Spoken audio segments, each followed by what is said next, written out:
Good morning, good afternoon, and good evening, ladies and gentlemen. Welcome back to another episode of the Sunday Stream, really the only show worth watching on a Sunday afternoon. And today I am joined by two wonderful guests that are both well versed in this area.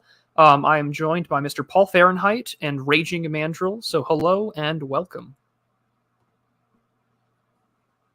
Thanks for having me on, Prudentialist. All right. Well, today we get to talk about the fun topic that everyone's been pestering me about to talk about. Although I'll get to announcements later. But yeah, this is like going to be like hour 5 and 6 of me talking about Ukraine this week, so it's going to be a good time.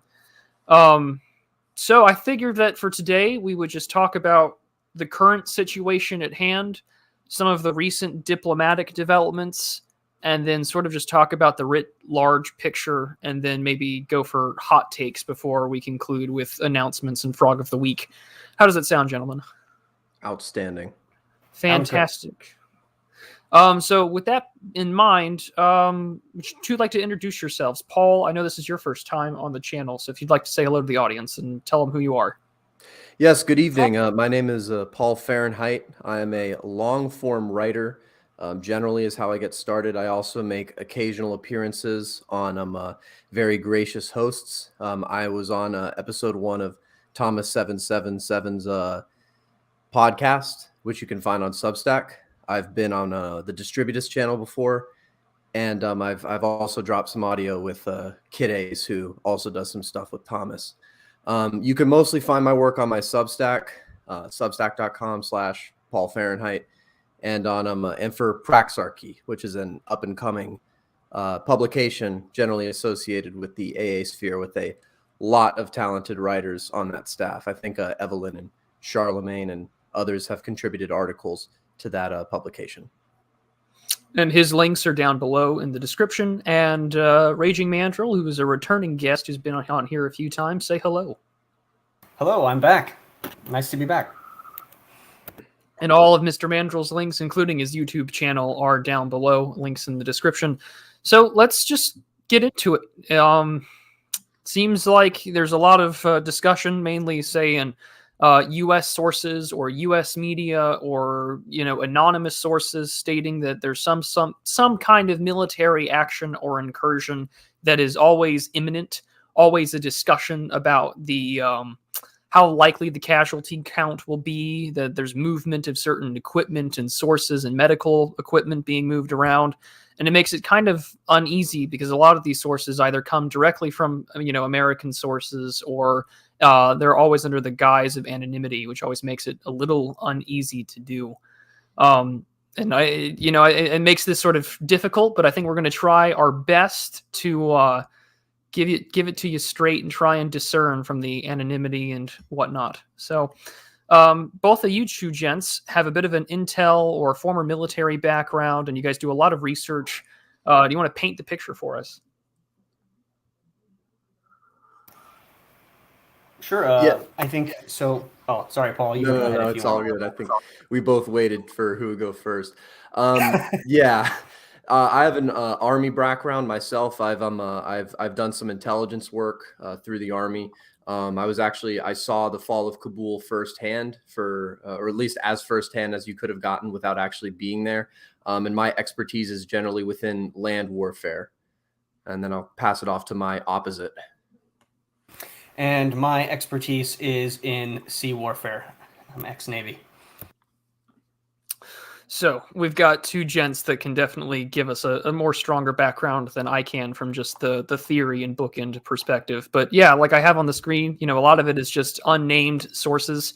So we're going to just try our best to just break down the what's been deployed and what we do know that the Russians have, and sort of what the American/NATO response has been.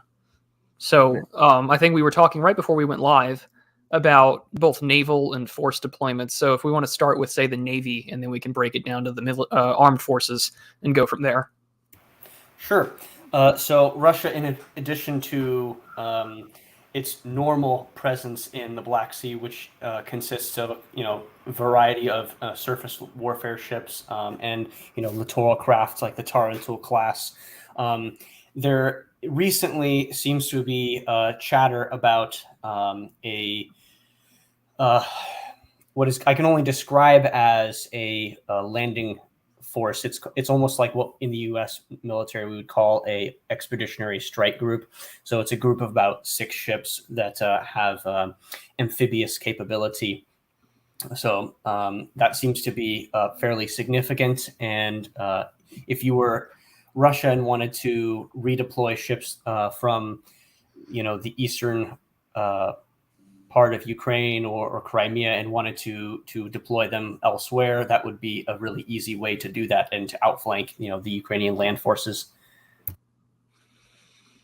Yeah, and speaking on that strike group is coming up, most likely going to take anchor at Sevastopol, where Russia has 2 brigades of Marine infantry stationed right outside. So as we were discussing before the show, I believe the most likely COA that they will take as soon as that strike group arrives is to and the invasion is a go.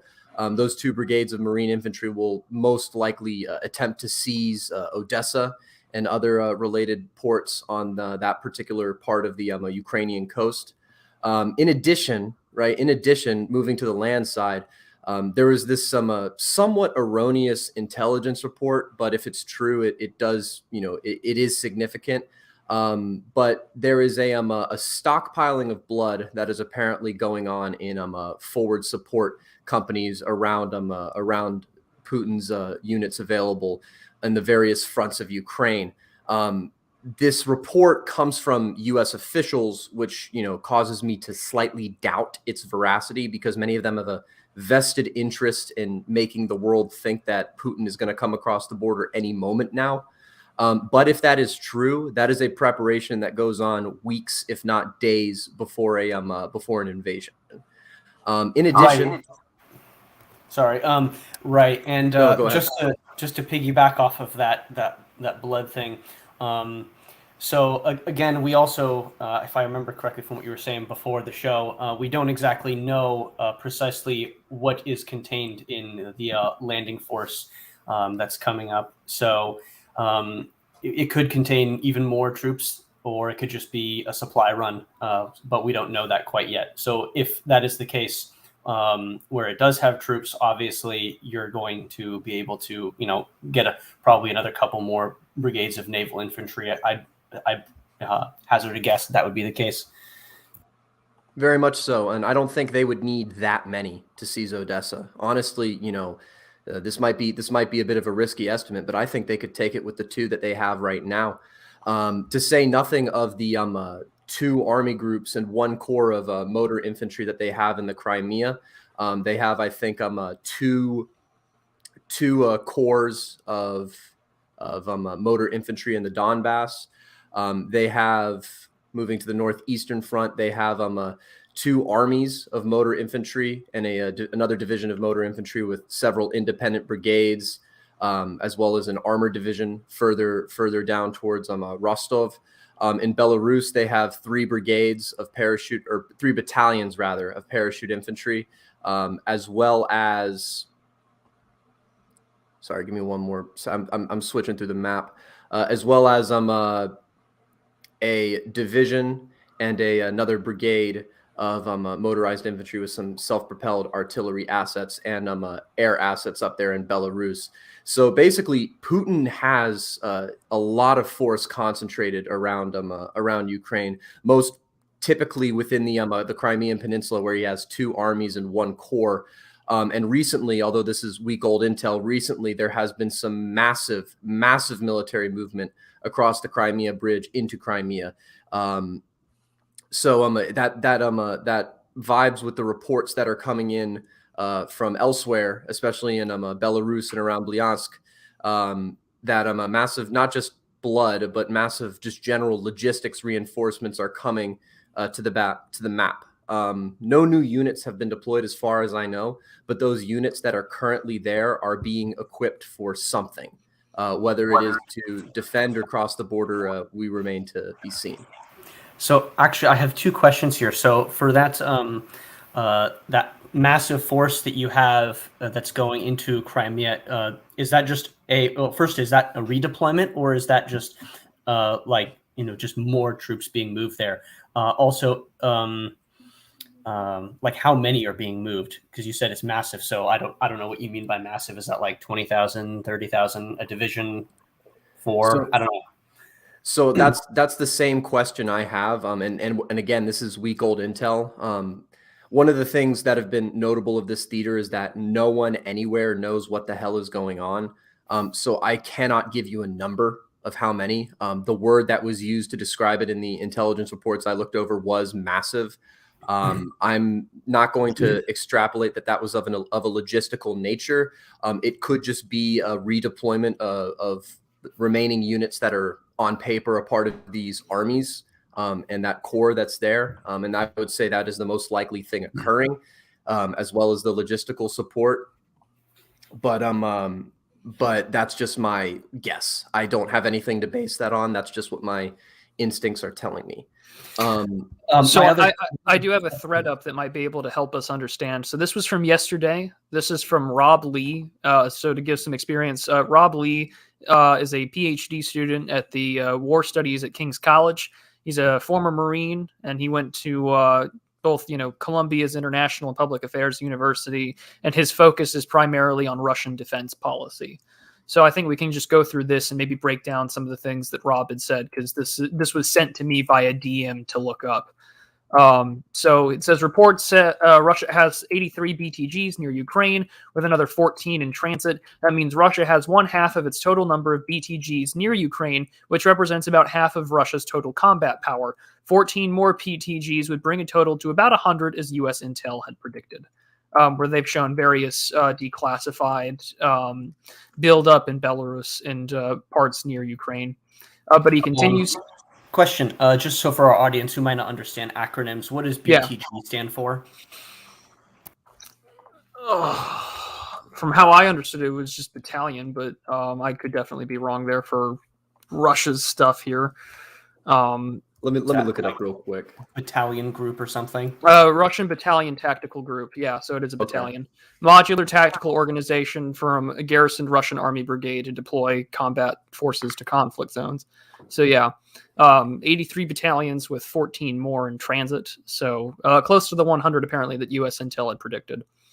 I have another question here, Paul, if you don't mind. So when you mentioned the armored infantry units from earlier, or the mobile, whatever the terminology that they're using, do those units also contain actual armor assets like tanks and stuff in them as well, or are they just the infantry and support? So yes, as far as I am aware, I believe that I believe they have independent tank battalions, similar to how the United States our heavy divisions work. I believe Russia has independent tank battalions or smaller units attached to their motor rifle assets. They have only one tank division, as far as I'm tracking, on the Eastern Front near. Sorry, I have my own little map I'm looking at. I have to get to that, but basically, yes. To answer your question, they do have armor assets with them, as well as helicopter assets and other similar things. They're not small enough to depict outside of that sort of motor rifle division. If there are any people who are more expert on the Russian military in the comments, please correct me. Steve had mentioned that it is called a battalion task group. Russia's army is organized at around the battalion level, while the U.S. basic combat unit is the brigade. He says that the smaller unit gives them more flexibility, whereas the U.S. army is centered around brigade combat teams, but I think that is changing. So thank you, Steve, for a lot of that helpful clarification. That's true. As long as I was in there, that is true. I think we're shifting down to the battalion level, and we're experimenting with that with units like the 173rd and the 82nd, and I think a Ranger Regiment has also been experimenting with that. But Russia, that is correct. That is a correct assessment. Rather, that Russia does have those, is basing most of their army around those smaller units, and that's because that their whole warfare is based around defense and deep battle. which means that with these sort of smaller units as a basis, that allows them to deploy more of them and track more of them. This is going to sound really general, but it allows them to basically spread units out over a much larger front in ways that a larger unit like a brigade combat team or a division is not able to. Yep, that sounds familiar. That's something that has historically been done with other military formations as well. That's an interesting organizational adaptation. I mean, the money that Russia has spent in this area has been, in USD terms, billions of dollars that has already been spent. And to put that into perspective, take this with a grain of salt because it's the Council of Foreign Relations. But I mean, I like them for bean counting. And so this is just another map that sort of outlines deployment within Ukraine. This was from January 31, so it's about a week old. But these are the estimated locations. There's about near 60,000 troops near Ukraine. This is excluding all air, naval, and paratrooper forces. There are likely additional troops in Belarus, which there's been announcements that there have been more deployed. But someone had asked about air capabilities, and they have that down here as well. So this is just comparing Ukraine to Russia's military, just about their advantage per what they have capable to deploy. About 900,000 active duty troops. Ukraine has a little over 200,000. As for the air forces, you can see here just from surface to missile launchers, 151 to 90. You have over 1,000 aircraft combat ready and capable, 160, which makes this a comparison why it is important. Mm-hmm. Just look at the parity on, or the disparity on that. Like, just in terms of artillery, that's a 5 to, or so 5 to 2 advantage in artillery. That's almost a 10 to 1 advantage in combat aircraft.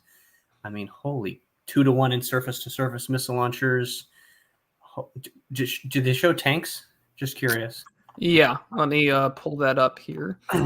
I think tanks were just as he's pulling that up. I also have to emphasize that qualitatively as well, the Russians have the best artillery pieces in the world, better than the U.S. artillery. They can shoot further and they can shoot more accurately than we can. Mm-hmm. And the 5 to 1 advantage in tanks. So it looks like, and of course, from what we know of the Ukrainian forces, most of the Ukraine, especially in their equipment, is all old Soviet era stuff. So, for example, the Russians already have all that stuff in their inventory, so they kind of know what their strengths and weaknesses are. So you, as a Russian, tactically or operationally, okay, I know exactly what this asset does for the Ukrainians. You don't have to spend time in a war combat situation figuring it out what your enemy's doing. You kind of already know. So that's pretty significant there. I mean, that's just looking at the material advantage. It's just, wow. In addition, right, this is just the Ukrainian army that you have pulled up. But even if you are to add U.S. and other NATO coalition forces to this, that advantage is not at all going to be improved.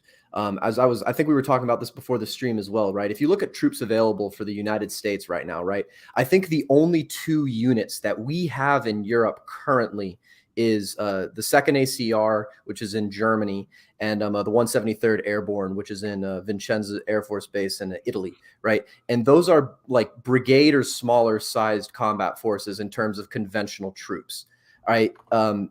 Advanced as the U.S. weaponry is, especially with 2 ACR, which is a striker brigade, it's a brigade-sized combat force against 3 or 4 army groups, to say nothing of the corps and the divisions that are additionally attached.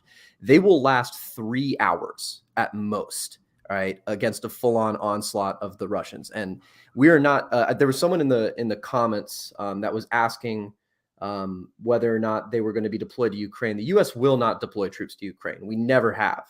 We will deploy them to Poland, which is something we've done, as far back as Khrushchev. We'll deploy them in Poland, and they will and that will be our sort of QRF base where we'll send them out. If Russia goes west, we'll send them out from Poland with some Polish and maybe Hungarian and other NATO member state assets with them. But even if you count all of those forces alongside the Ukrainian army and like just ignore the qualitative differences, it's no contest. There's been some word about deploying the 82nd Airborne, at least one of their brigades, to Poland. That hasn't been done yet, as far as I'm tracking.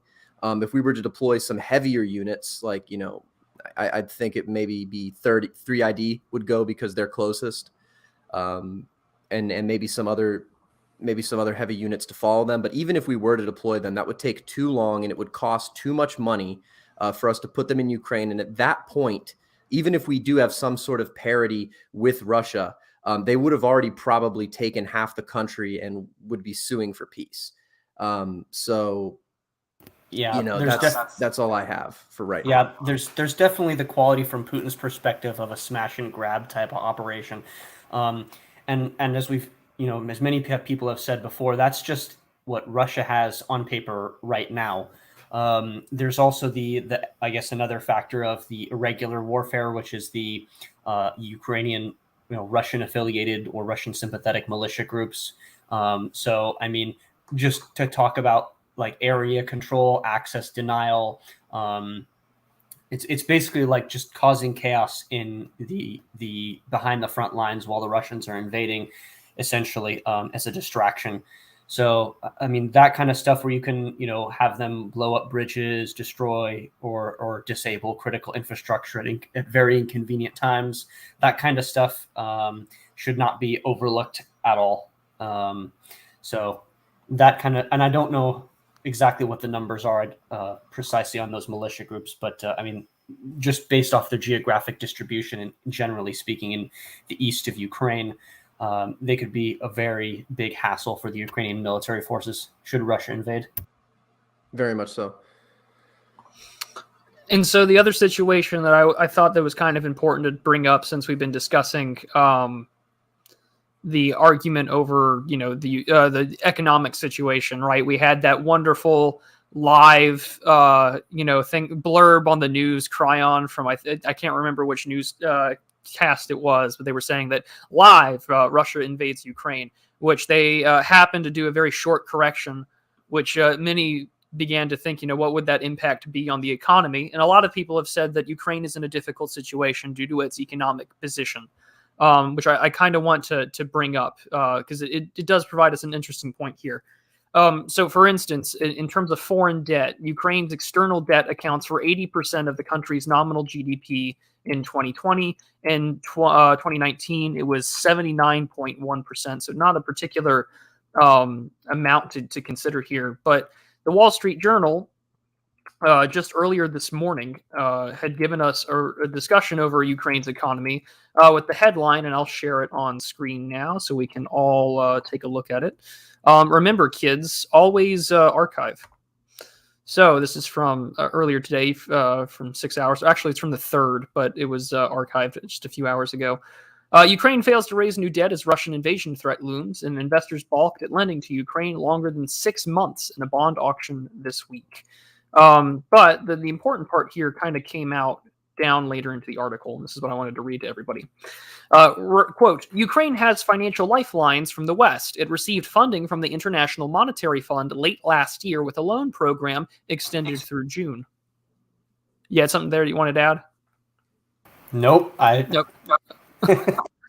Okay, I heard someone pop up. That's why I stopped real quick.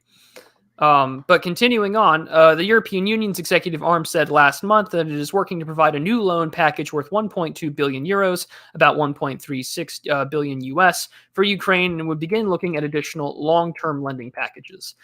European officials hope that they'll be able to disperse the first 600 million tranche within the first quarter of this year and believe the package could cover around half of Ukraine's foreign financing needs in 2022. One of the issues with this week's bond auction was that the Ukrainian government was trying to sell the debt with yields that were below their existing bonds were trading in the market, according to Timothy Ash, an emerging market strategist at Blue Bay Asset Management. And I'll leave it there. When we talk, like, for instance, when we talk about a variety of like the economic perspective. Something when we talked about a few months ago, last year, in the Lukashenko situation with Poland and Belarus, that Belarus's economy has been heavily dependent upon Russian loans and lending in that aspect, and we're kind of seeing the opposite here happen as well on the other side with Ukraine, from Western institutions in the EU to provide money as well. So we're kind of seeing the same thing play in part here, but also. As King of Games points out, and he's from that area, so he definitely has some perspective that he can lend to us. He says, Ukraine is on the verge of defaulting on its sovereign debt. So what the U.S. seems to be doing is to force Russia to annex and absolutely kill its economy in the process. And I'll leave that comment up for us to discuss here. The external debt is a factor, considering most of that's from Russia. If they're close to default, I can see why they're relying on Western lifelines. But if and this comes to the question, what is the game plan, right? And I think that kind of puts us to take a step backwards to analyze this. Is what is the question? What is the strategy, or what is the end game for either party, or what is their interests? How I understand it is that since greater Eastern European NATO expansion, 2004 onward, there's been constant talks to have Ukraine join the North Atlantic Treaty Organization, which, as we've heard in recent streams and discussions, and you'll hear it from me again later this week, that is a national security threat right on Russia's border, akin to the Cuban Missile Crisis, because usually NATO deployment or NATO state emission usually means the deployment of American troops, and it also usually means the installation of usually short-range strategic ballistic missiles or some kind of interceptor equipment for that, which is an existential threat to Russia, especially now that you have literally almost all of their irredenta either as a NATO state or a Western ally, which is of grave concern. My perspective is that if you want that, then this is just the long-standing iteration of NATO expansion that's been a part of sort of American primacy and cooperative security alignment that it's had since September of 2001, to pursue U.S. primacy, contain illiberal states, and to pursue cooperative security arrangements so no one can challenge it. That's how I understand it. And this is just poking the bear, in my perspective, and Russia is responding in force because you're taking one of the largest areas in Europe, access to the Black Sea. The Crimean Peninsula has already been seized and annexed earlier in the last decade.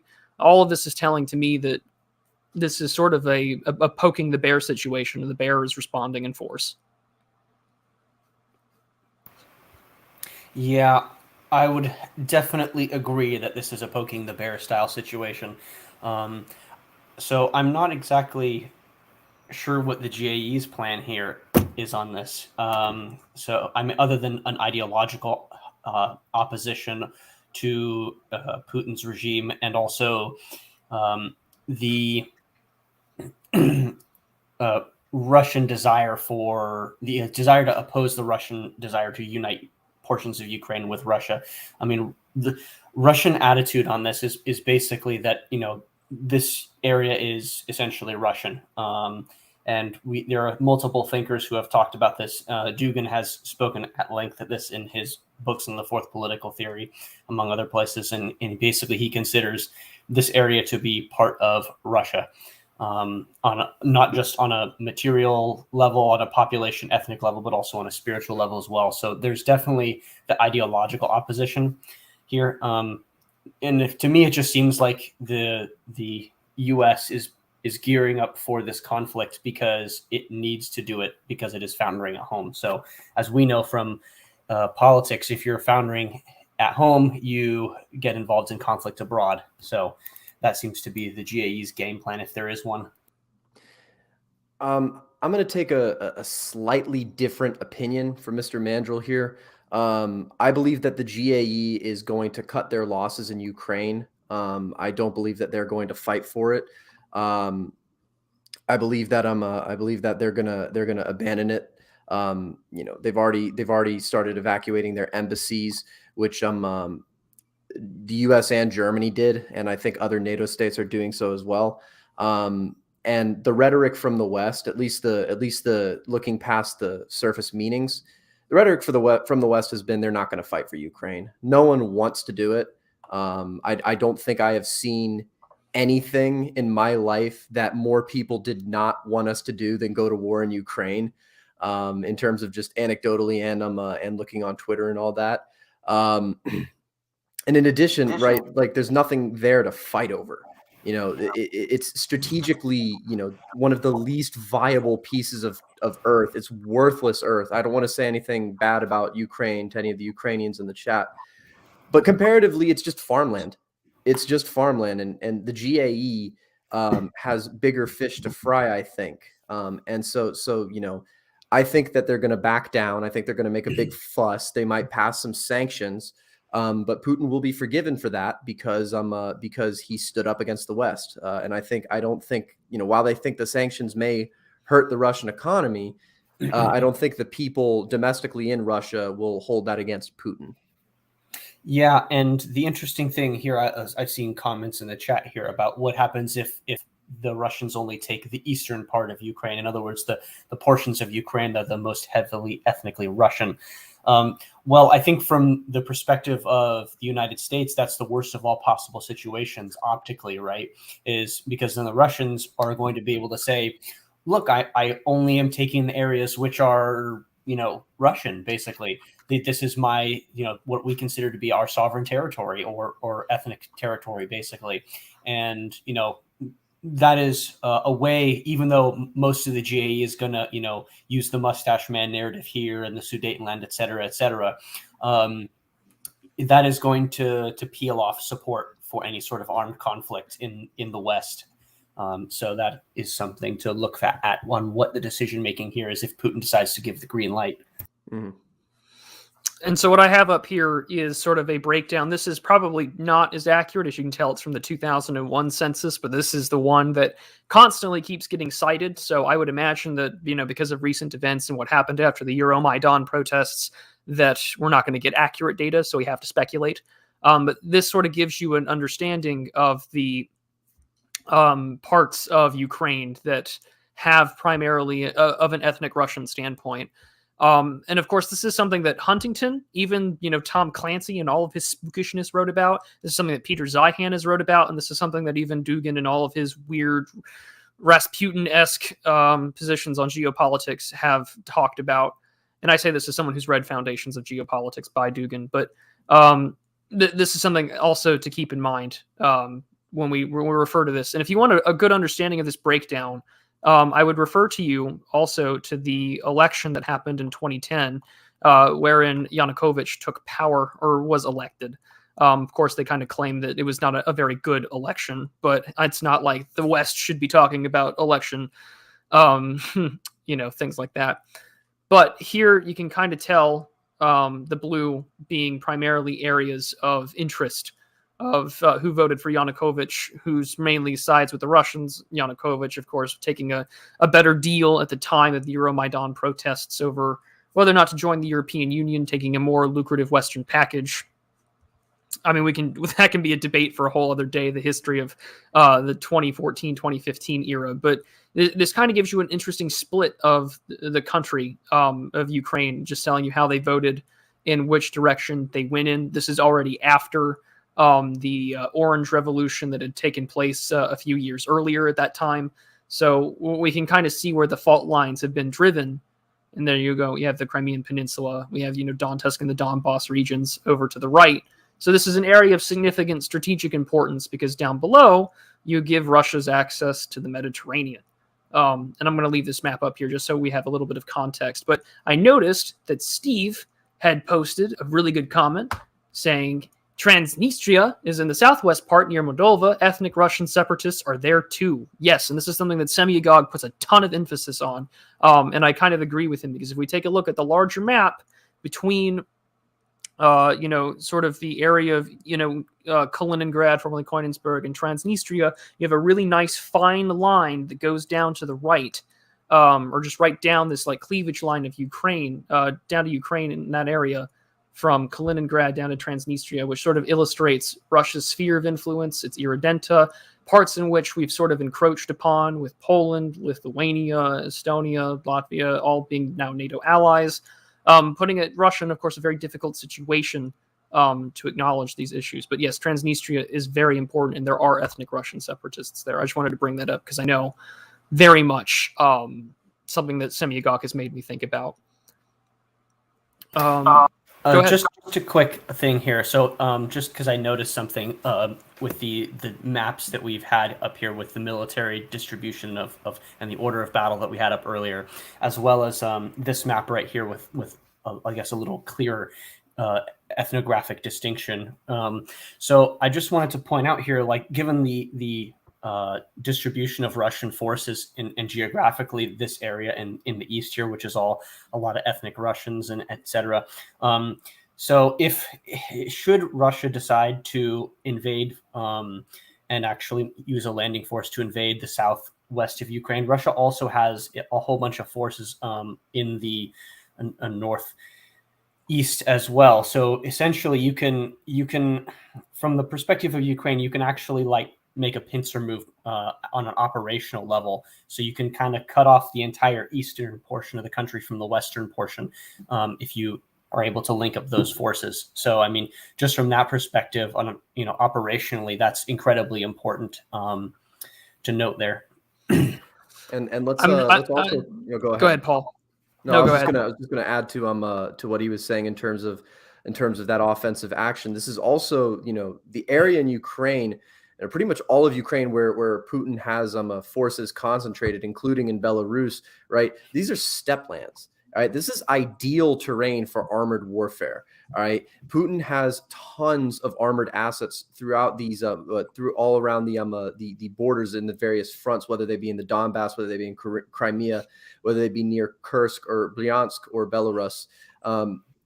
In terms of movement westward, it will be extremely not difficult to accomplish because there aren't really any major mountain or hills in that area that these armored units will have to sort of come across. There might be some basic forests, but that's not really, as was proven in 39, or 40, I think, that's not much of an obstacle to a well-planned armored offensive. So I just wanted to throw that out there.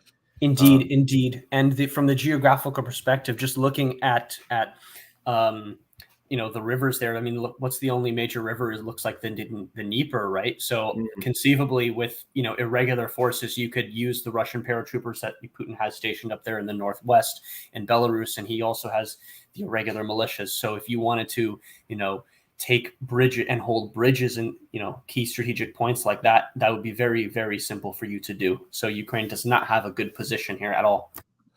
I'm going to just get rid of this super chat out of the way real quick because I'm just going to get it out of the way now. Thank you, Manos, for this, for €5. All of the money means so much, to take a line from AA. So how many Ruthenian POG QTs are expected to end up as refugees in Central Europe? Also, restore all 1914 borders. And QTs are my immigration policy. Yes, same. We should accept all Ukrainian Ruthenian QTs. So I'm actually extremely angry that this is happening now because I was planning a trip to Odessa in May, right, that I had to cancel because I felt that finding Russian tanks was about as likely as finding good-looking Ukrainian women. So I'm extremely angry that I have I guess coming on this stream is a bit of a conciliation, but I'm angry that this developed because I can't go to Odessa and live on like $30 a day surrounded by beautiful women. Small little digression. Well, now that's out of the way, Manos. Thank you so much.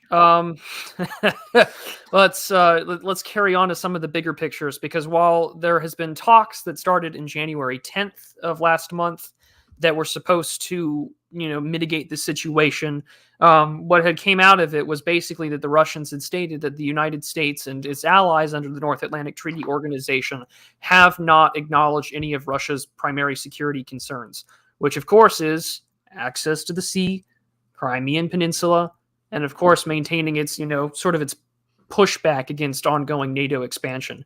And so the big thing that I want to highlight is that because troops have been sort of deployed in Belarus, because of the recent attempts to oust Lukashenko from the West, offering a $3 billion package from the EU for it to quote unquote democratize, all of which kind of didn't work out. So Lukashenko's staying. Whether Putin likes him or not, Belarus is now kind of more or less under that sphere of influence, and that the Americans have still pressed on, despite the fact that Secretary Blinken, I believe on Friday, had said that there is still time to talk and to negotiate before anything is to happen.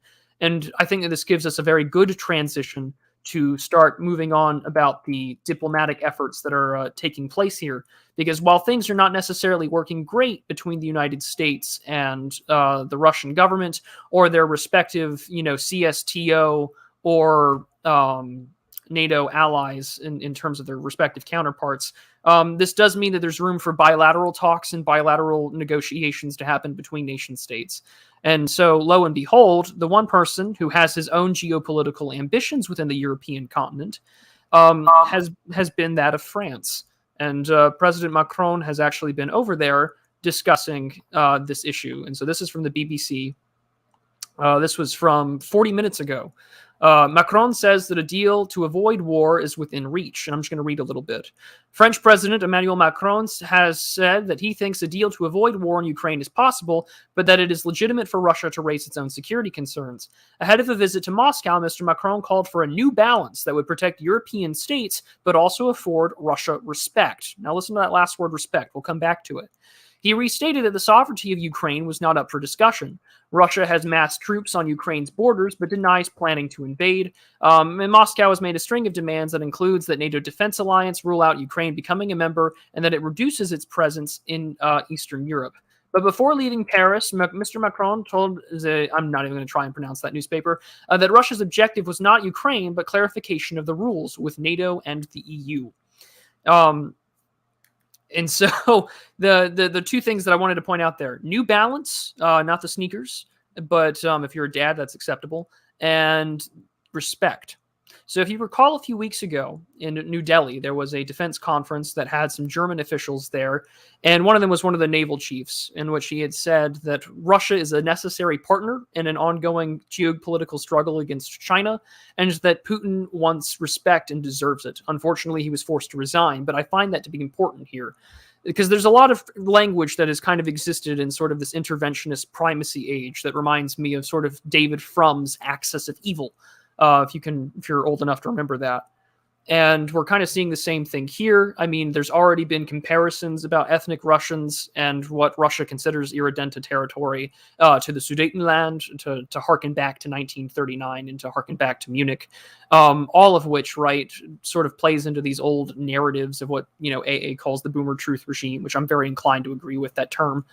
And that's where we're at. And I think the fact that Mr. Macron is trying to make an effort to negotiate peace illustrates something here of quite importance, which is that, there's been an ongoing conversation in Europe, especially since the Trump administration, about something known as European defense autonomy, being less reliant on NATO, having either a stronger, nation state military presence, or more, what also the discourse has been about, has also been having a European Union army.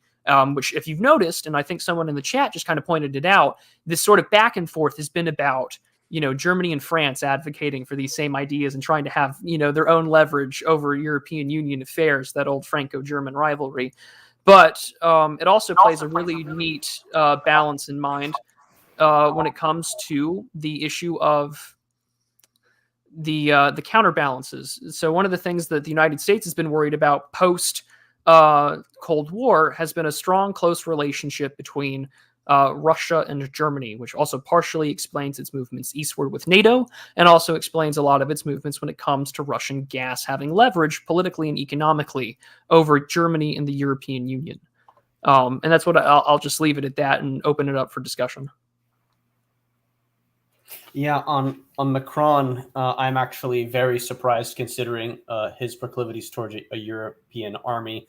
I'm very much shocked that he's advocating for a peaceful solution, although that's probably due to Germany's response as well, considering the Germans are not up for a war over the Ukraine right now.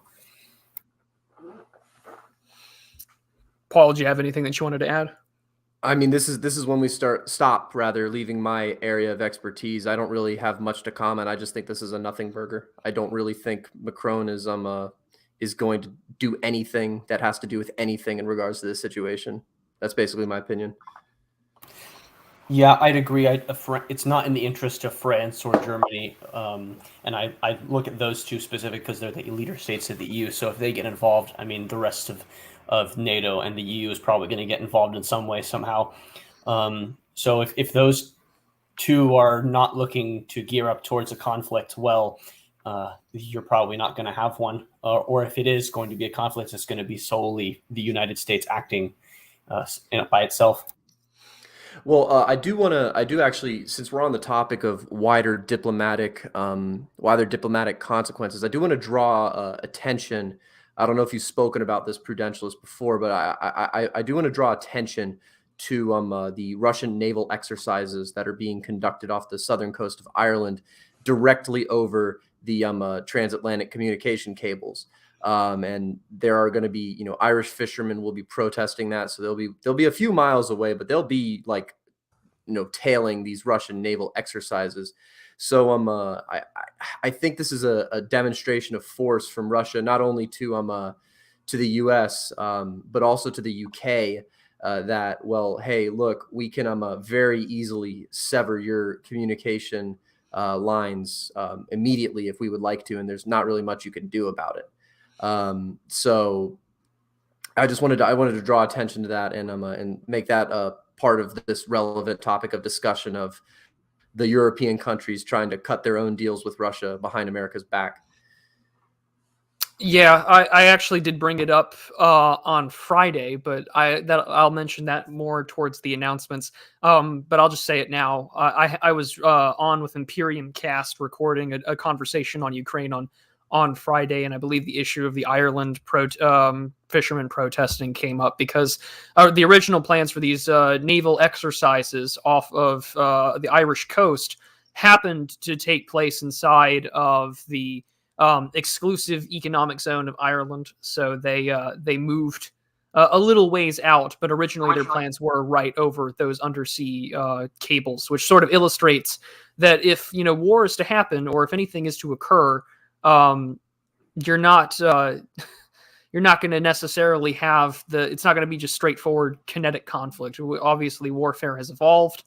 And we would see that in terms of internet, we would see that in terms of energy, you would see that in terms of sanctions, cessation of exports, quality of life would definitely change quite quick. But as someone pops off in there, it says this is out of date information. The Irish fishermen will no longer be protesting. Because they moved out of the exclusive economic zone, as I mentioned here in the article. So this has definitely illustrated and I what's apologize possible. for that because my bad. I apologize for that because I was beforehand I was looking at a source I get for intelligence, and as I said, it's unfortunate that this was talked about on Sunday because their latest report will be coming out tomorrow, but that is week old intel, so I do apologize for that out of date info. Yeah, and I mean, if they're no longer going to be protesting, then like I said, it's because they moved out of the EEZ. So yeah, like we said, it's the older information. They've moved out, as we just pointed out. But yeah, thank you, Gaelic. But that's one aspect of it here. And the other thing that we've talked about, or I've talked about with Semyagog and others discussing sort of the Ukraine issue, is that on the backside of this all just lies the fact that you have the Navy is also planning to move craft around. So, for instance, on Friday, and this is from an article from the War Zone, which I will now bring up for us to read. Let's just go ahead and share. And Jamie, pull that up. That's what I'm doing today. So here it is. A flotilla of Russian landing ships is now in Syria weeks after deploying from the Baltic Sea, so moving out from Kaliningrad into Syria. And this was on Friday. Arrival of 6 Russian landing ships in Syria comes amid a major naval buildup that some might fear might be tied to a new Kremlin operation in Ukraine. So these are 6 Russian Navy amphibious warfare ships that departed from the Baltic Sea and are now back in the Syrian port of Tartus. So if you remember that wonderful cigar stream where we tried explaining pipelines to academic agents, Semyagog and I pointed out the importance of that port because it's one of the few warm water ports, if not the only one, that Russia really has access to. But according to TV Zvezda, the Russian Ministry of Defense official television channel, the report of the arrival of the 6 landing ships happened earlier today. The flotilla is comprised of 3 Project 775 Ropucha class amphibian warfare ships from the Russian Navy's Baltic Fleet, as well as 2 more with the Ivan Grenlanding class ship. And there are plenty, and then 1 more from the service's Northern Fleet. It remains unclear if these vessels, which can carry significant numbers of armored vehicles and troops, as well as other cargo, have naval infantry units or other significant payloads inside of their holds. And this is the most recent stuff that I've got on this issue. I haven't heard or had any confirmation that they actually carried anything, but I would not be surprised if they did. So that was actually the naval task force that we were talking about earlier in the stream. Those exact ships, as Mr. Mandrill said, there is no confirmation as to what they could be carrying. If they're carrying like an extra 2-3 brigades, if not more, of naval infantry, then that is an extremely aggressive movement. As a matter of fact, I think he could speak better to that than I could. Yeah, the one thing I noticed from this article that you brought up, Prudentialist, is it said they have, most amphibious landing craft has the ability to carry armored units as well. But just from our little discussion about the situation around Odessa and whether or not you can take Odessa with a couple of naval infantry brigades, well, if you're reinforcing those brigades with armor support, I mean, that would be pretty significant for that little town as well. So there was someone who I noticed had originally tweeted or messaged in chat in Russian. And he says, okay, so we will win the shit, then what? What do we need to be a part of as world players? And that sort of becomes the thing here where you're going to find a little, maybe a more sympathetic voice. So in this stream and in other streams I've talked about, I am a firm advocate for a more multipolar world order. I do think that when things are under a unipolar, one size fits all, it typically doesn't work in a global anarchic system for international relations. I firmly believe that that a multipolar system ensures a balance of power, options for nations to choose based upon their economic system, their social constructed views of government, and the international rules. I'm preferable to that. And instead, what we're seeing is that we're just trying to cut off and move away from the aspect of keeping world players out or trying to maintain this sort of primacy system, which I think has been very clear has not worked. Very, very much so. And I think, as the other articles that we've talked about have mentioned, I do think that the national leader of Russia, President Putin, deserves respect, as would any foreign minister, as would any president or prime minister of any country.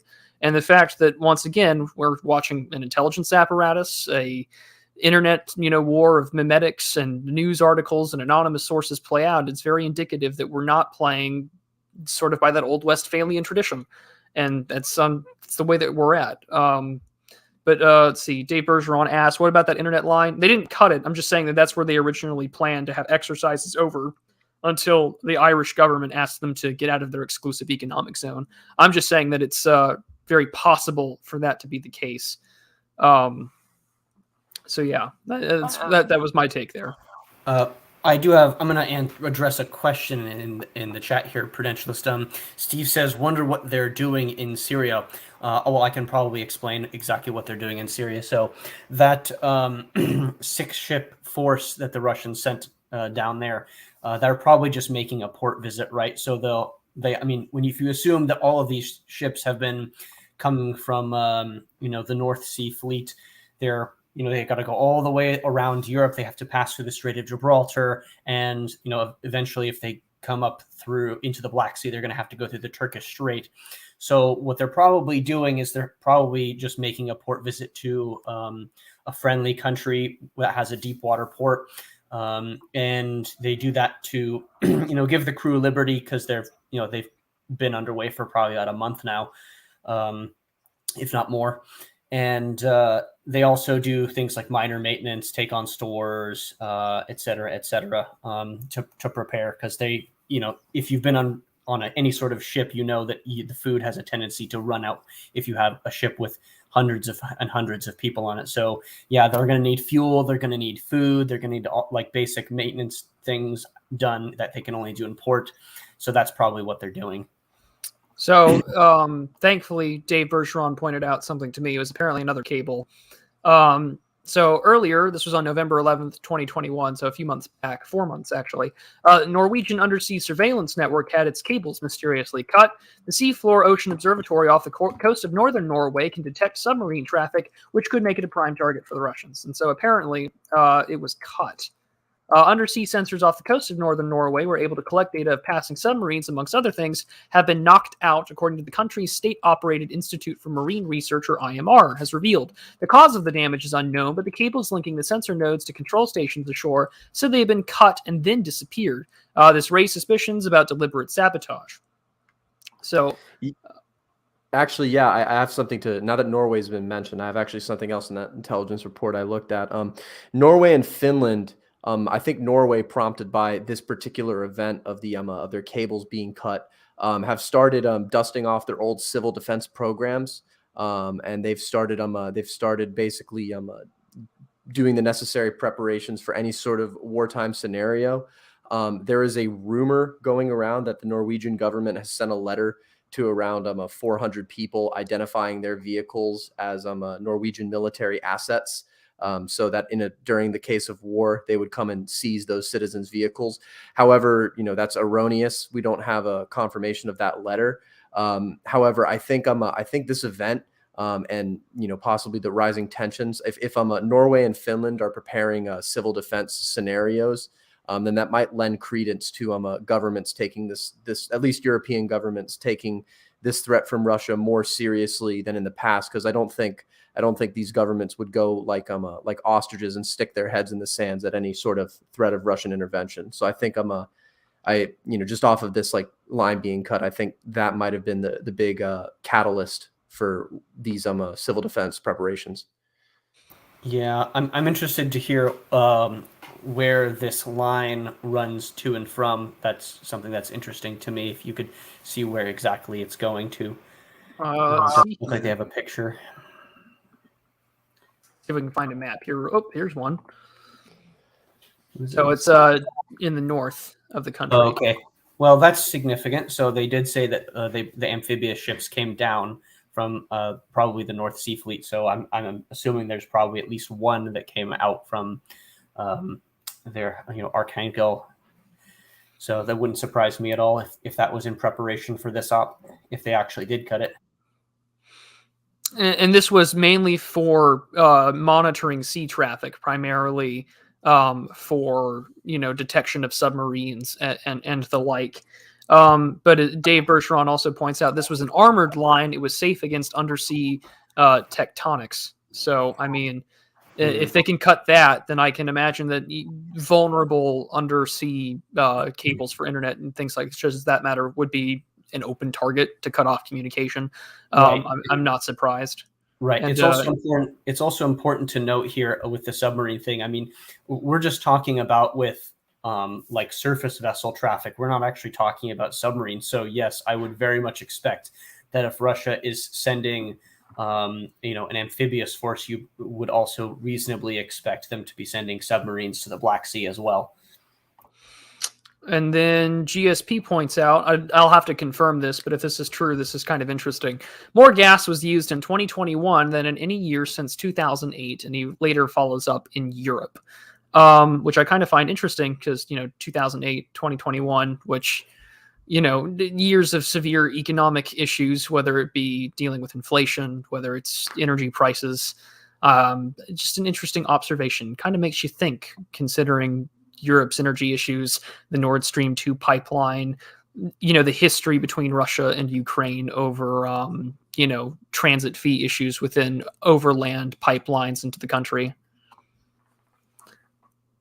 But as Gaelic Reaction points out, because of this communication line or this detection line between Norway and Svalbard, he says it's significant. While Norwegian territory during the Cold War, 2/3 of the islands were made up of Soviet citizens working in mining operations, and it still has a significant Russian population.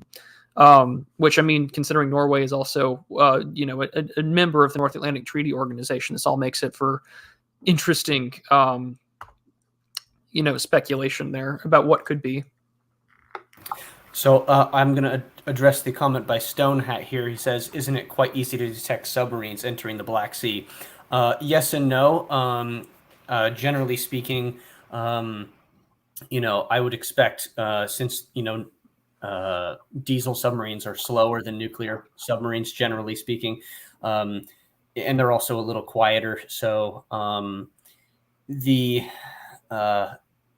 cutting of this line is very significant. So, because I would expect something like this, where it actually can, very easily detect things underwater. That would be what I would expect is what Russia was probably trying to do here. They might be, and this is just pure speculation, they might have also done that to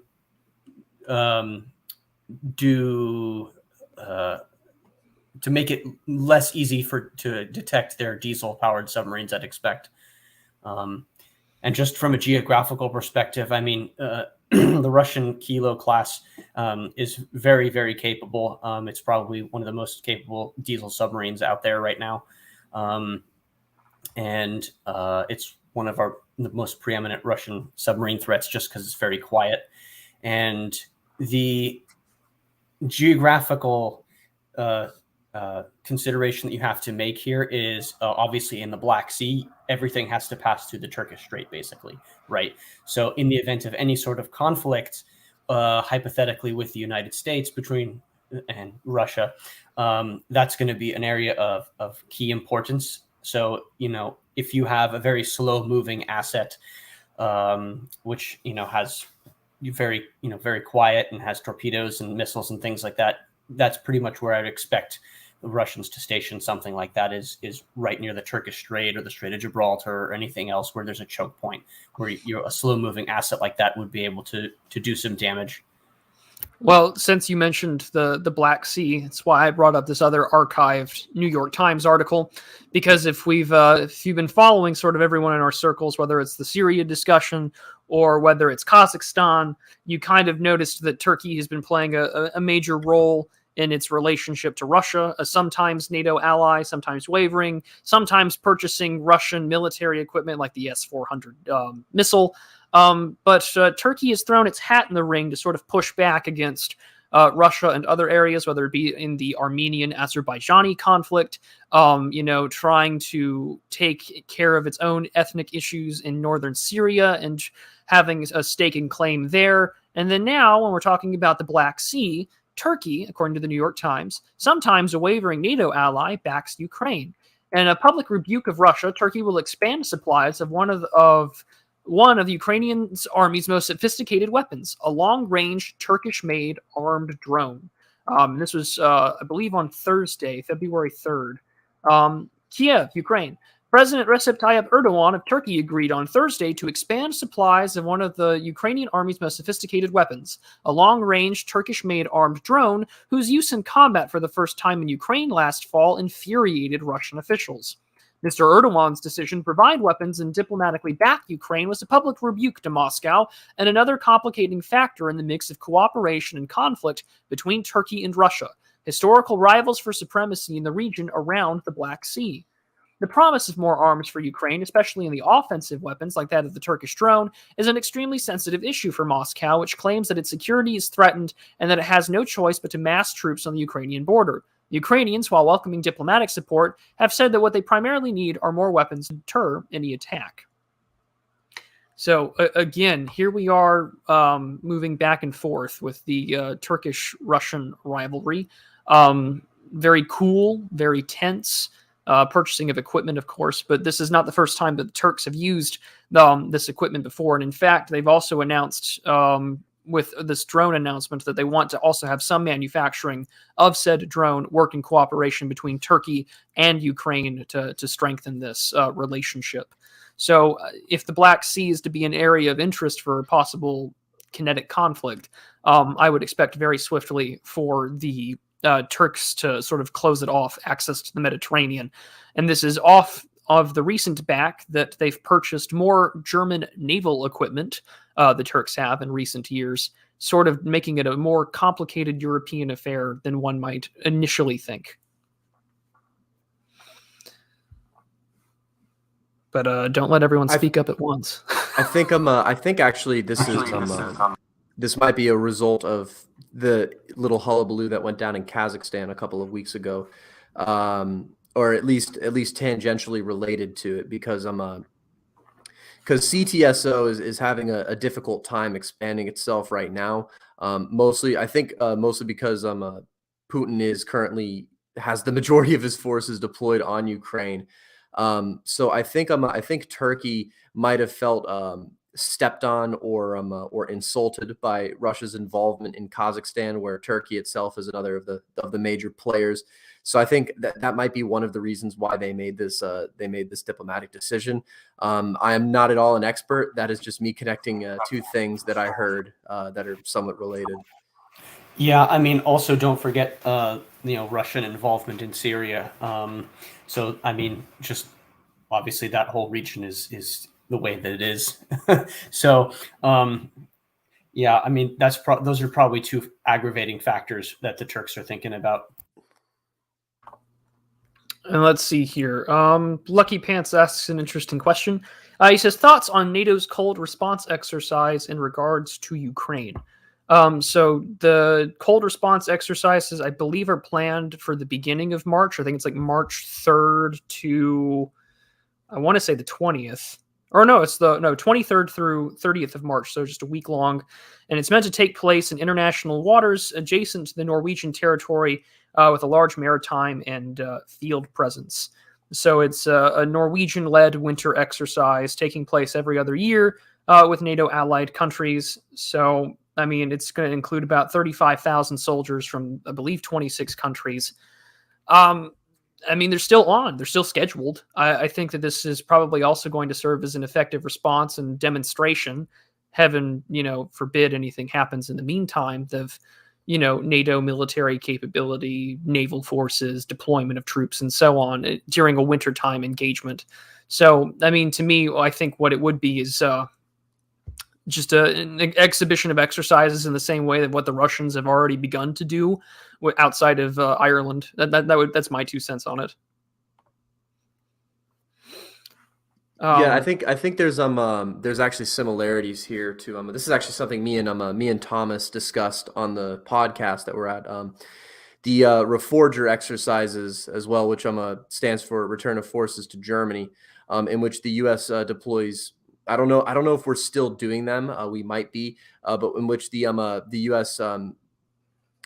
Deployed massive numbers of forces to Germany as a sort of military demonstration to Russia. So I do think that should this tense situation be continuing to the point where those exercises with Norway will occur, I believe that might serve as a way of, I don't want to say diffusing the system, but I think if this standoff is still going on into I think diplomatic options maybe more likely at that point, especially with NATO going on scheduled exercises and having more troops present in Europe just by virtue of those exercises. And this is not like the only time or the only thing that I think is going to play a factor here diplomatically. There's also been conversation in regards to the idea that there might be some trilateral aspects or just a multifaceted alliance. Keep in mind that the UK has its own foreign policy interests in mind as well. Boris Johnson has talked about a more global Britain, a more globally present Britain, whether that's about the AUKUS agreement that's been in place between the US, UK, and Australia, but also conversations, and again, back to Turkey. Ukraine links arms with Turkey, Poland, and the UK as NATO membership remains distant. Kiev sees smaller strategic pacts and armed drones as key to deterring Russia, which, this right here, smaller strategic pacts, tells me that the likelihood of NATO membership sort of decreases here, or at least Zelensky's government feels as if it's probably not going to happen. It's just something of my gut tells me. But this was from yesterday. This is from, I believe, Politico, Europe. And it says, bowing to the reality Ukraine won't join NATO anytime soon, Kiev is putting in place a collection of smaller security pacts with regional military powers, including Turkey and Poland, as well as the UK, as it seeks to help facing down Russia now and in the years ahead. The emerging deals were on display this week, with Turkish President Erdogan traveling to the Ukrainian capital to send a sharp message to Moscow. This includes the the drones that were discussed. But the growing cooperation also includes the idea of a sort of trilateral aspect of working in a defense pact with Ukraine or with the UK, Ukraine, and Poland, where these countries are expected to be meeting in Kiev, or they have met. So now, again, we're sort of seeing the expansion of smaller regional pacts between European countries, because there's this wavering concern over Russia, versus the NATO situation, and NATO, of course, being already a hot button, tenuous subject for a lot of larger Western European powers. But all right, let's see here. Let's see. Stonehat asks, does Russia even need to invade? Perhaps Putin knows that the increased military presence on the border will rush, GAE interests into Ukraine, which will rot from it inside rapidly. Potentially, I do think that overall, the big geopolitical picture is in these three key areas. One, you're seeing increased economic pressure on Germany with the ongoing energy issues and the fact that the United States is not going to extend further sanctions that might lead to that actually being resolved on the Nord Stream 2 pipeline. Two, you have kind of already cemented the fact that Crimea, the Donetsk and Donbass regions, they're probably not leaving Russian hands anytime soon. And the fact that you've supported Belarus both with money and strategic presence of troops, that Lukashenko is not going anywhere, so you have something there as well. Kazakhstan has been reinforced either through the CSTO or just the swift deployment there. Tokayev is still in power and is, called to have greater relations with Russia despite anti-Russian sentiments inside his own country. And then finally, you've more or less cemented Russia's strategic relationship with China. They've recently put out statements saying that they support democracy of all kinds, not this Orwellian system, sort of a rebuke to the American media establishment. And at the same time, they've already announced, and are conducting, or had conducted already this year, joint naval exercises between Russia, China, and Iran. So to me, this move and this push and this sort of game of chicken, and I do kind of consider it that, has led to all of the things that you don't want to have happen. If you've been a follower of my channel for any length of time, you've known that I've been an advocate for rapprochement with Russia. I view things in sort of that Huntington civilizational aspect. But again, this is me offering, on pontifications of what a different regime should be doing. But instead, I cannot end the nightmare. I can only explain it. On that, I'll just make a quick note here. So that's very significant that they're increasing their cooperation militarily between Russia and China. Just to explain to everybody, so the Russians and the Chinese have very similar military equipment. Basically, everything that the Russians had in the Soviet era, the Chinese also have. So there is, a lot of possibility for synchronicity here. And cooperation, because all the equipment is basically the same. So I'll just make and this goes for everything, right? It goes for ships. Like the Chinese have a couple Soviet era Sovereign DDGs. They have, Kilo class submarine, diesel submarines, every single possible anti-ship cruise missile, an air missile that you could think of that the Soviets and Russians have, the Chinese also have. So, that explains to you why it's so easy to do that.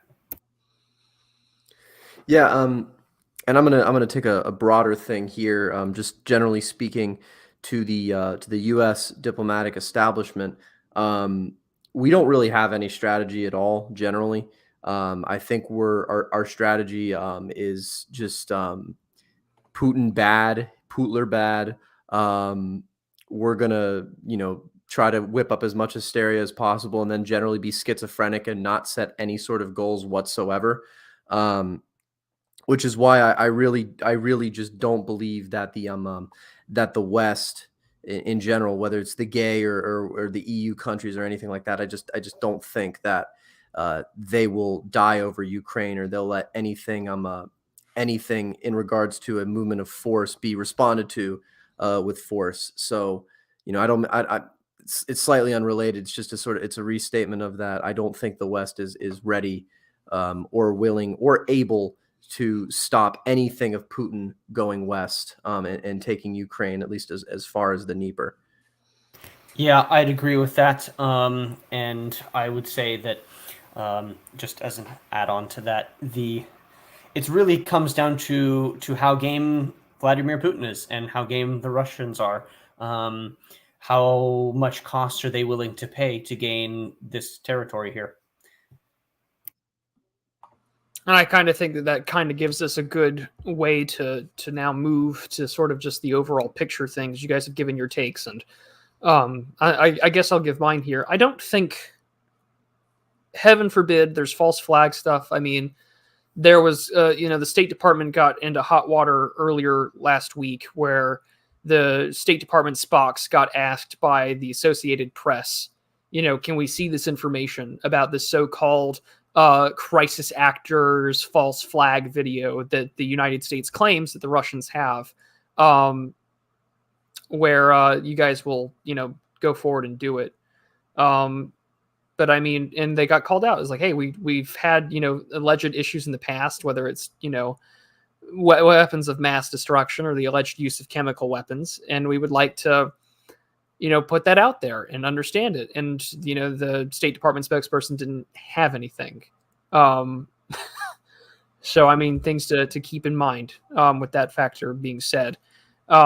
Information is still being put out there. The info war, sort of speak, is still happening, whether you want to call it psyops, the media, the press, whatever. Those things do happen. And I mean, the biggest reason why I am hopeful for some kind of diplomatic resolve is because outside of India and Pakistan, you have not seen two nation states of similar military capability or structure that are nuclear armed states go to war with each other like that. And I don't think anyone's ready for that, and I don't think anyone wants that. And I will hope that cooler heads prevail. But I do think with how the current situation is, Russia has shown that it's willing to defend itself. Russia is willing to show that its security concerns are worth it and valid, because Ukraine being a NATO ally that's already technically dealing with annexation and Russian separatist issues sort of can kind of lend way for that to being involved.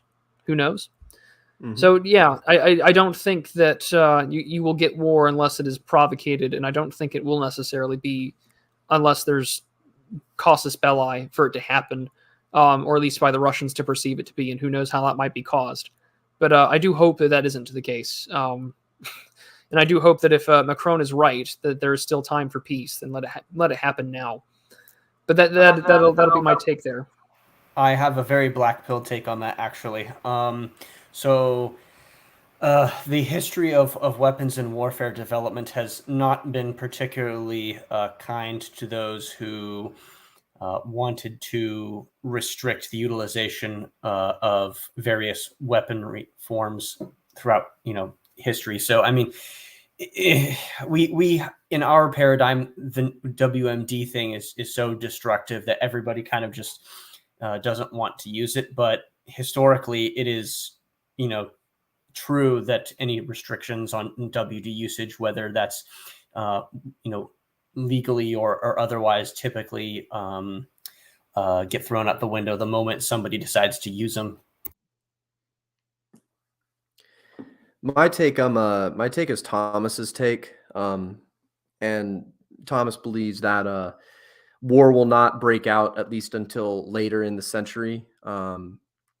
And he has his reasons for believing that, some of which we go over on the podcast. I have my own reasons for agreeing with that. I don't think, when I say Putin going west, I don't think war will break up from that. I think that'll be basically the equivalent of an Anschluss in 1938. I don't think Putin will face any meaningful resistance whatsoever other than massive rhetoric and sanctions. I really don't think that there will be any sort of armed conflict in Ukraine, whether or not Putin goes west. Right, and I'll just quickly mention, the Russians and especially Alexander Dugin, from what I've read of his, have a very interesting idea of ethnos, that they consider this to be Russian sovereign territory. The Ukraine has pretty much always been part of Russia, as we've mentioned. So and of course there's the ethnic thing, right? Even the eastern part of Ukraine could be said to be, significantly or majority Russian, depending on whose, percentages you believe. So there is that.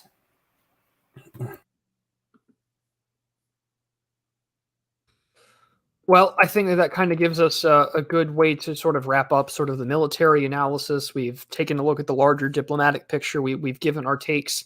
So, gentlemen, is there anything that you would like to shill or let people know about what you are and what you do before I move to announcements and Frog of the Week?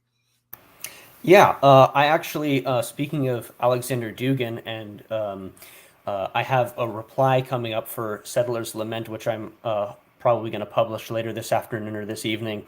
And essentially, I just wanted to reply to Settler's Lament about whether or not Russia, it could be considered as based, and just give an analysis on Russian domestically and how their situation looks from a more based perspective here. Yeah, and all I really have is just the stuff I said earlier. You can look at some of my longer form stuff on my Substack. I do a little bit of everything. I do prose fiction. I do a bit of poetry. I do current events articles. On Praxarchy is where you'll find the majority of my work, the highest refined type of stuff, and not just for me. There's tons of other talented columnists over at Praxarchy writing articles for them. You can follow me on Twitter at CavKingPaul, where I'll occasionally post semi-lucid remarks. And really, other than that, I mean, I'll be probably guests on many shows in the future. And I don't know if we've sold out all of our tickets for the event, but for those of you who are coming to the event, I will be speaking there as well with Mr. Prudentialist over here. So it's going to be a very good time.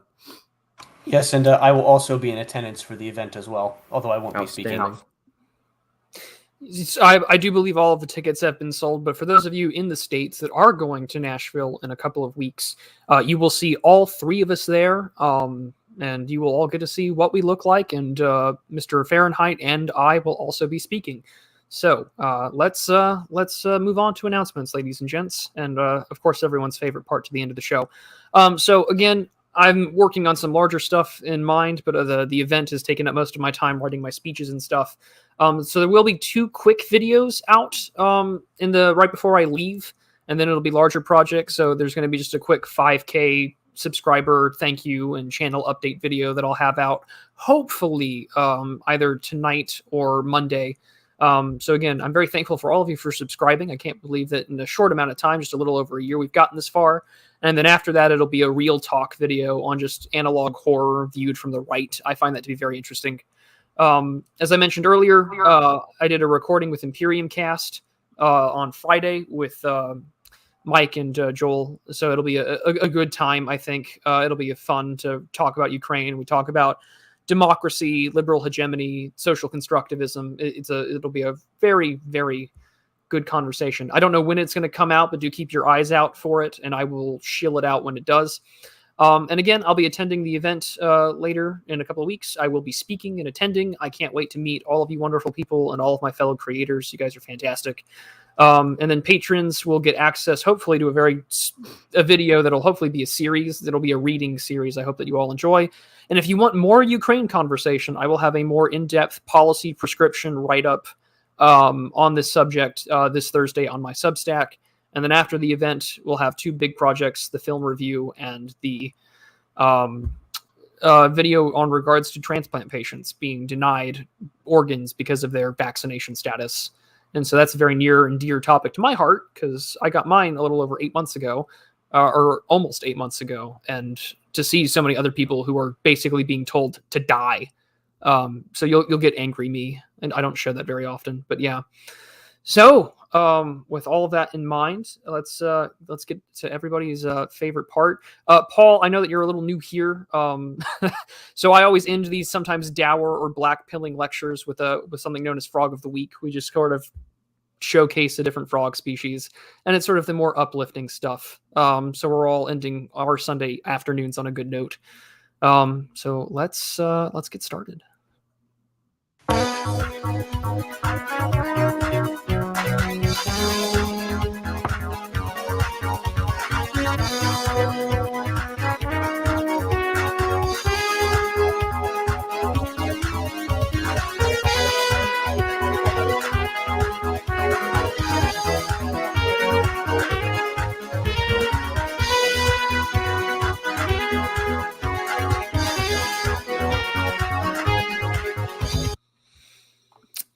And as always, thank you to Cyberpunk Internal Affairs for making that wonderful theme. He is also doing a stream intro theme for me in the same way he's done Apostolic Majesty and Semiagog. So more stuff from him in the works.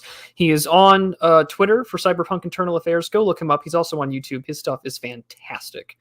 But this week's Frog of the Week is the Agile Frog, Rana dalmontina. And his habitat ranges throughout Europe from western France all the way to the Black Sea in northern Turkey and parts of Ukraine. So I thought that he'd be geographically relevant for today. And considering his name, he's got exceptionally long legs over the true frog species, and of course from the family Rana. So his legs are a little bit longer than everybody else's, giving him a longer jump. And they're usually quite fat, actually, with a very pointed snout. The males grow to about 2.5 inches in length. I think that's 6.5 centimeters or so. The females get to be about 3 inches because, as we know, all amphibians are sexually dimorphic. But no matter what the sex is, they all have white underbellies. They're very bright with no discerning spots or marks. And the males tend to turn to a light or dark brown during mating season. And according to the various herpetologists that study them, apparently their mating call is very similar to that of a clucking chicken. So yes, this is this week's Frog of the Week. This is the Agile Frog. And Charlemagne's comments in chat are the reason why I don't do the stream with my camera on, because I always chuckle at what he has to say. But just to catch up with all of you, thank you all to my top tier patrons that donate $20 or more a month on Subscribestar. My link is in the description for both Subscribestar and all my other links at findmyfriends.net, made wonderfully by Charlemagne. So when Charlemagne opens up a tip jar or a Subscribestar or some way to fund him, you will donate the living hell out of that, because he did all of this for free. But of course, there's merch. I always drink my coffee from the show out of my Frog of the Week mug. And there's channel memberships where you get access to videos early. But I guess we'll just catch up with you guys for a bit and just hang out for a while. And yeah. How's everyone's weekend been? Paul, Raging, how have you guys, how's been your weekend? I'm great. Before I came on the stream, I actually I finished a workout, and I tried my first ever raw egg nationalist shake with raw eggs in it, so that was pretty awesome. So if I die from salmonella and I keel over, well, we're on stream, someone please contact my family. My weekend has been a bit different from Mr. Mandrill's over here, as it has been an alcohol-induced haze. I did finish a short story on Friday, which I was very proud of, and I sent to a bunch of people to look at, and I got a lot of compliments, which are very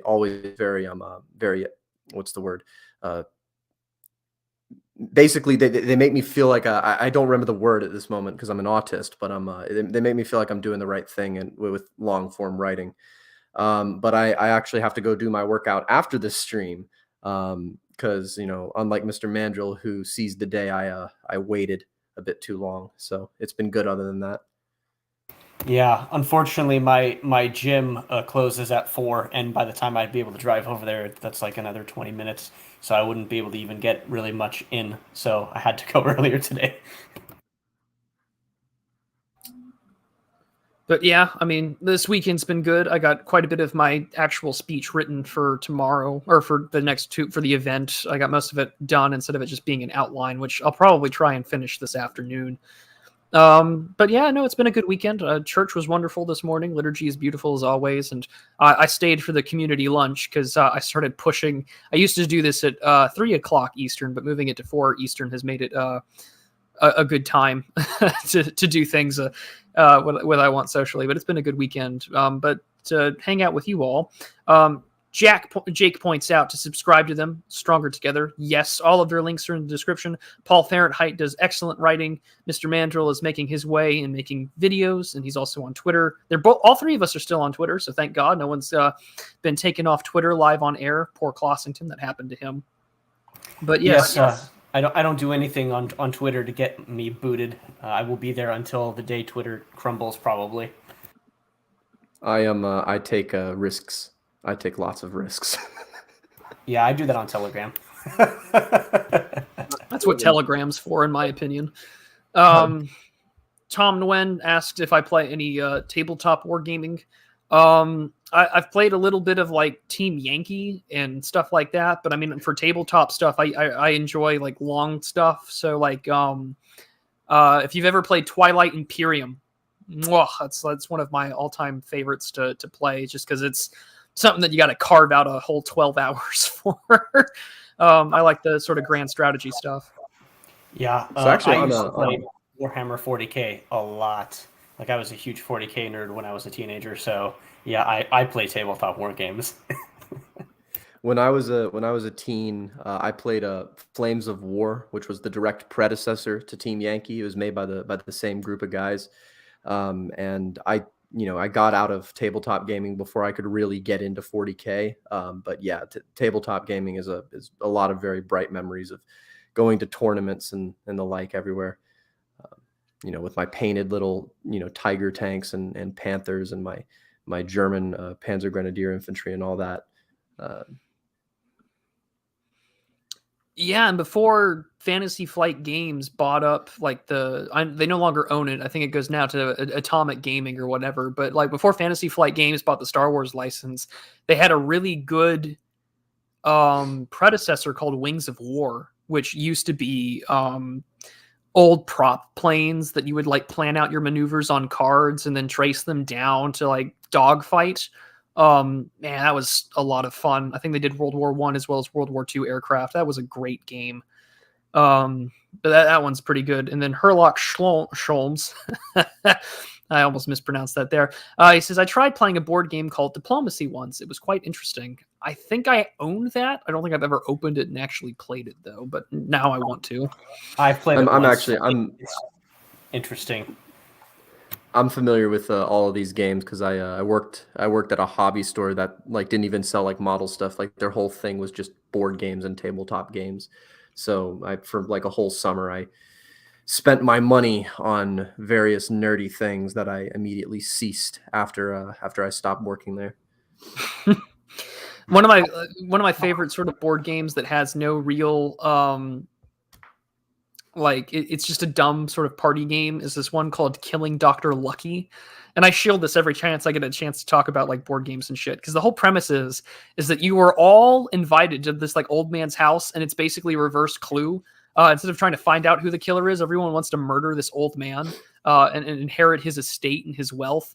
And you don't even play Dr. Lucky. He just moves around a set path along the board, and you're all trying to murder him. And you have like a higher chance of killing him if you're like, say, in the kitchen versus say in the restroom or whatever. And you're all trying to play off one another to strategically be the guy that offs him. It's a lot of fun if you get like 6 or 8 people with a full house trying to take out this old man. So, 2 things. First of all, I also play BattleTech, which is where my name Raging Mandrill comes from, and also my avatar pick, because it's a BattleTech reference. And second, have you guys ever heard of Betrayal at the House on the Hill? The game that you just mentioned, Prudentialist, Yes. kind of sounds a little similar. Really? No, I haven't heard of that one, but if it sounds similar, it may be where it's derived from. I sold quite a few of those when I was working at that hobby store. It's a really fun game. I actually own that and the expansion for it. It basically you're like a team of, or not really a team, you're a bunch of people, like you typical like horror movie trope kind of people, and you're in a haunted house basically, and eventually one of them like gets possessed by the house or something and betrays the rest of the party, and everybody else has to like kill them basically. It's really fun, but it's also extremely hard. Stonehat asks which war movie is the most detached from reality, and Paul already gave the answer in chat because I kind of agree with that too. Apocalypse Now. Marlon Brando is literally me.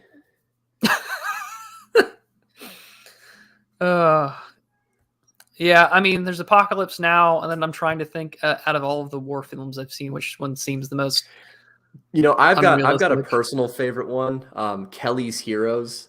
That's an old Clint Eastwood one from the 70s. It was like a really big blockbuster when it came out back in the golden age of war movies. But my dad and I grew up watching it, and it's my favorite war movie, and I think my favorite movie in general. I'll just sit there and watch because it's the dumbest premise ever. It's just a bunch of GIs that hear about there's a bunch of gold behind Nazi lines, and like, oh, we're just gonna go rob the Nazi bank with all the gold, and various hijinks ensue. And it's got all the great stars of the day. Like it had Clint Eastwood, Telly Savalas, Don Rickles, a few other one.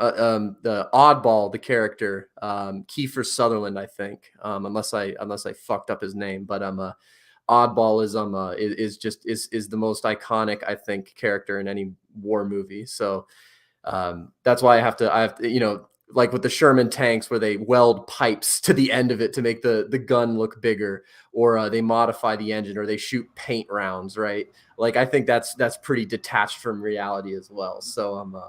But I always have to, I love talking about that movie whenever the topic comes up. It's a favorite of mine. I think one of my favorites that has no real like connection to its original. So, Alistair MacLean wrote a sequel to Guns of Navarone, but he wrote it as a film sequel.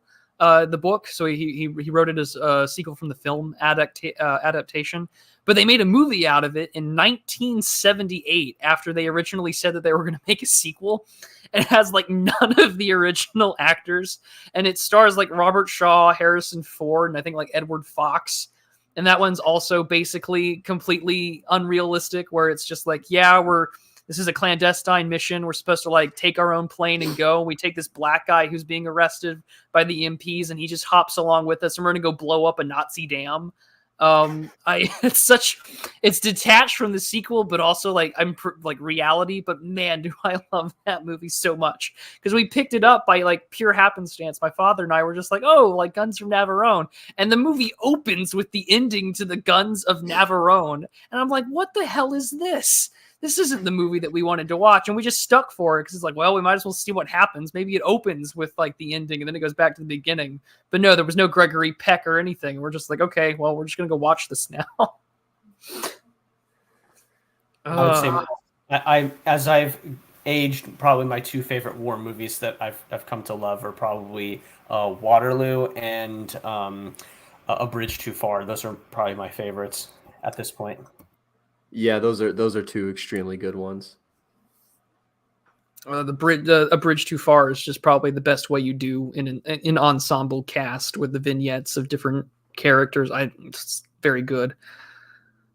What else was I thinking? I like the movie The Duelists. It has just the backdrop of like the Napoleonic Wars and the bringing back of the monarchy. But that is probably one of my all-time favorite films. I was always this is another movie I watched with my dad, was a Battle of the Bulge. It's it's the least realistic or the least detached from reality, or the most attached from reality rather, because it's trying to be attached to reality, but like all the American tanks are M24 Chaffies, which is kind of accurate, but like all the German tanks are like Pattons, and but it was a huge undertaking that the Spanish army under Franco played all the extras for. But but same thing, like star-studded cast from the time. Actually, former President Eisenhower criticized it as extremely unrealistic. But that's the movie where you have like the Germans who speak English, and the Skorzeny commandos who infiltrate behind Allied lines, and there's scenes of them, switching the signs and stuff. And you also have a scene where the evil SS is shooting all of the helpless American POWs and stuff. But it's still a good movie, and I look back and I like it. It also is how I learned the exact lyrics to the song Panzerlied. Charlie Chieftain notes, he says, in A Bridge Too Far, the German tanks are portrayed by Leopard 1s. Yeah, so a little bit of trivia. In Patton, the German tanks are represented by, actually, I want to say they were American tanks that were given to the Spanish army. So there you go. That's another good one. Patton. Yeah, actually, the thing that always sticks to me about that movie, Patton, is that they always portray Patton's like weirdo mystical side that makes a lot more sense to us who are familiar with like Evolian perennialism than back then. I really do think that that Patton was one of these sort of eternal warriors who always gets born again into another age, and he kind of instinctually understood that. Even though his contemporaries might not have. And the movie portrays that, like, you know, it has that part of him when he's at the battle of it wasn't Cannae, no, it was the final one near Carthage. I forget the name of the battle where Scipio defeats Hannibal. But that sort of scene where him and Omar Bradley he's basically he's scaring the hose, basically talking about his past lives for lack of a better word. Yeah, George. I love George C. Scott for 2 films, and it's Patton and The Exorcist 3 because he actually like does really good acting in The Exorcist 3. But yeah, no, I love Patton, and the Battle of Midway is pretty damn good. Although I'm almost positive it's pretty. I don't know how accurate it is, but it's an enjoyable one. They should have called the movie Bradley instead of Patton because of how much it glorifies Bradley and how much it was based on Bradley's freaking autobiography or memoirs. Well, my real schizo take is just, of course, they killed him. Yeah, of course. Yeah. End of discussion. I don't care. I don't care if they say, "Oh, well, no one really wouldn't have mind." No, I think they killed Patton. Simple as that. Yeah.